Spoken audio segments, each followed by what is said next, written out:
Hello everyone. अज के lecture विच असी system के एलीमेंट्स बारे पढ़ांगे। सिस्टम के एलीमेंट्स मीनस पार्ट्स या कंपोनेंट्स। सिस्टम के एलीमेंट्स किहड़े-किहड़े हुंदे आ? Input, processor, output, feedback, control, environment, boundaries and interface. First है इनपुट एंड आउटपुट। इनपुट की होंदी है जो सिस्टम विच जा रही है, जिसकी प्रोसैसिंग करनी है, उन्होंने असी इनपुट कहने आ। The main aim of the system is to produce an output which is useful for its user. Input are the information that enters into the system for processing. Output is the outcome of processing. So input की असी की किया कि input वो होंदी है जो system दे विच जा रही है, जिसकी असी प्रोसैसिंग करनी है। जे असी एग्जांपल लईए किसी कॉलेज की, तो कॉलेज दे विच इनपुट की होएगी जिहड़े +2 पास स्टूडेंट्स कॉलेज विच जा रहे हैं एडमिशन वास्ते। तो +2 पास स्टूडेंट एडमिशन वास्ते जा रहे हैं तो उन्होंने असी एज अ इनपुट कंसीडर करांगे कॉलेज की। सैकेंड एग्जांपल जे असी ह्यूमन बॉडी की या बायोलॉजिकल सिस्टम की लईए तो बायोलॉजिकल सिस्टम की इनपुट की होएगी जो भी साडी बॉडी के अंदर जा रहा है थ्रू सेंसिस, लाइक जो असी खांदे हैं, जो असी सुनते हैं या जो असी देखते हैं, वो की है इनपुट है जो साडी बॉडी वास्ते साडी बॉडी नूं जा रही है। आउटपुट की है? आउटपुट होंदी है आउटकम, मतलब जो सिस्टम तो बाहर आ रहा है उन्होंने असी आउटपुट कहने आ। एग्जांपल जिवें कोई फैक्ट्री लगाई गई है, वो फैक्ट्री है जिहड़ी वो गुड्स नूं प्रोड्यूस करती है, तो उस फैक्ट्री की आउटपुट की होएगी जो गुड्स वो प्रोड्यूस कर रही है। मीनस जो समान वो फैक्ट्री बना रही है उस फैक्ट्री की है आउटपुट है। Next is processor. Processor is responsible for converting input into output. It is an operational component of the system. It may modify the input either totally or partially. Processor मतलब processor system ਦਾ ਉਹ portion ਜਾਂ ਉਹ element ਹੁੰਦਾ ਹੈ ਜਿਹਦੇ ਨਾਲ input है ਜਿਹੜੀ ਉਹਦੇ ਤੇ processing करके कोई output produce ਕੀਤੀ ਜਾਂਦੀ है।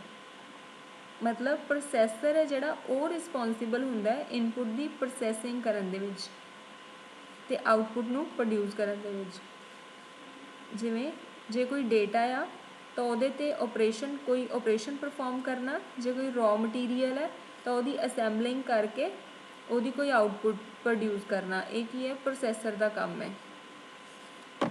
नैक्सट है कंट्रोल। हर सिस्टम है जिहड़ा उहदे च कोई ना कोई कंट्रोल एलीमेंट हुंदा है जो सिस्टम नूं कंट्रोल करदा जां गाइड करदा। जिवें ह्यूमन बॉडी है जिहड़ी, ह्यूमन बॉडी नूं कंट्रोल कौन कर रहा है? ब्रेन। ते जे असी बिजनेस की गल करिए तो बिजनेस नूं कंट्रोल कौन कर रहा है? मैनेजमेंट। ते सिमिलरली जे असी कंप्यूटर की गल कर रहे हैं तो कंप्यूटर दे विच कंट्रोल एलीमेंट किहड़ा है? कौन है जो कंप्यूटर नूं कंट्रोल कर रहा है? That is control unit. Control element की कर रहे हैं? गाइड कर रहे हैं सिस्टम में। Control element guides the system, controls the pattern of activities governing input, processing and output. Next is feedback. Feedback is how well the system is performing. Means कि साडा सिस्टम है जिहड़ा वो किन्ना क वधिया परफॉर्म कर रहा है।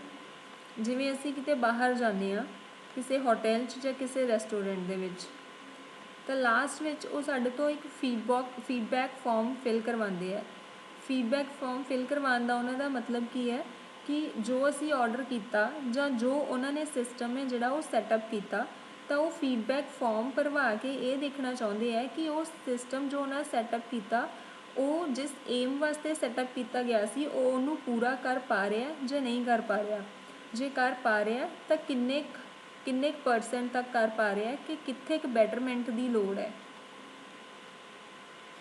मतलब जो सिस्टम आउटपुट प्रोड्यूस कर रहा है उन्होंने वो स्टैंडर्ड्स नाल मैच करना, जो प्री डिफाइंड स्टैंडर्ड्स ने ਉਹਦੇ ਨਾਲ ਮੈਚ ਕਰਨਾ। ਅਗਰ ਕਿਸੇ ਇੰਪਰੂਵਮੈਂਟ ਦੀ ਲੋੜ ਹੈ ਤਾਂ ਉਹ ਇੰਪਰੂਵਮੈਂਟ ਕਰਨੀ, ਤਾਂ ਜੋ ਸਾਨੂੰ ਪ੍ਰੀ ਡਿਟਰਮਾਈਨਡ ਆਊਟਪੁੱਟ ਹੈ ਉਹਦੇ ਨਾਲ ਅਸੀਂ ਉਹਨੂੰ ਮੈਚ ਕੀਤਾ ਜਾ ਸਕੇ।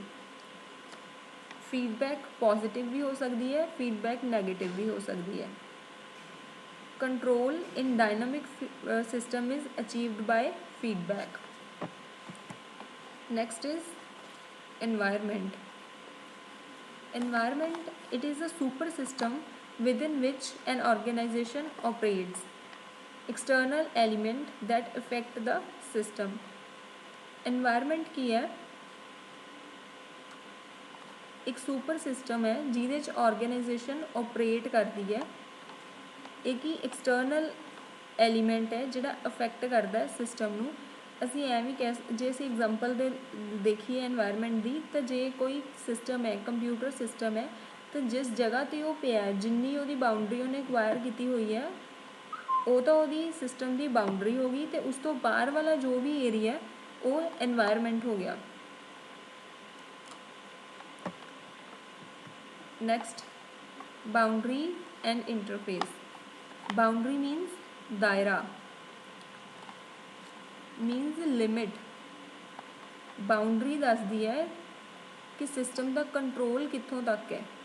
ਜਿਵੇਂ ਅਸੀਂ ਕਾਲਜ ਦੀ ਐਗਜ਼ਾਮਪਲ ਲੈਂਦੇ ਹਾਂ, ਤਾਂ ਕਾਲਜ ਦੀ ਲਿਮਿਟ ਕਿਹੜੀ ਹੋਊਗੀ? ਜੋ ਕਾਲਜ ਦੀ ਬਾਊਂਡਰੀ ਹੋਊਗੀ, ਜੋ ਕਾਲਜ ਦਾ ਦਾਇਰਾ ਆ, ਉਹ ਕਾਲਜ ਦੀ ਬਾਊਂਡਰੀ ਹੈ। ਜੋ ਉਸ ਲਿਮਿਟ ਦੇ, ਉਸ ਬਾਊਂਡਰੀ ਦੇ ਅੰਦਰ ਹੁੰਦਾ ਆ, ਉਹ ਕਾਲਜ ਦਾ ਪਾਰਟ ਹੈ, ਅਤੇ ਜੋ ਉਸ ਬਾਊਂਡਰੀ ਦੇ ਬਾਹਰ ਹੋ ਰਿਹਾ ਉਹ এনवायरमेंट ਹੈ।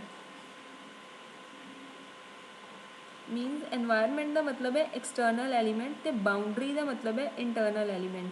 ਹੁਣ ਜਿਵੇਂ ਅਸੀਂ ਕੰਪਿਊਟਰ ਦੀ ਐਗਜ਼ਾਮਪਲ ਲਈ ਸੀ ਪਹਿਲਾਂ, ਕੰਪਿਊਟਰ ਦੀ ਐਗਜ਼ਾਮਪਲ ਦੇ ਵਿੱਚ ਮੈਂ ਕੀ ਕਿਹਾ ਸੀ ਕਿ ਜਿਸ ਜਗ੍ਹਾ 'ਤੇ ਸਿਸਟਮ ਪਿਆ ਉਹ ਕੀ ਹੈ? ਉਹਦੀ ਬਾਊਂਡਰੀ ਹੈ। ਠੀਕ ਹੈ, ਜਿੰਨੇ ਜਗ੍ਹਾ ਦੇ ਵਿੱਚ ਸਿਸਟਮ ਪਿਆ ਉਹ ਉਹਦੀ ਬਾਊਂਡਰੀ ਹੈ, ਅਤੇ ਜੋ ਉਸ ਬਾਊਂਡਰੀ ਤੋਂ ਬਾਹਰ ਵਾਲਾ ਏਰੀਆ ਉਹ এনवायरमेंट ਹੈ। Thank you.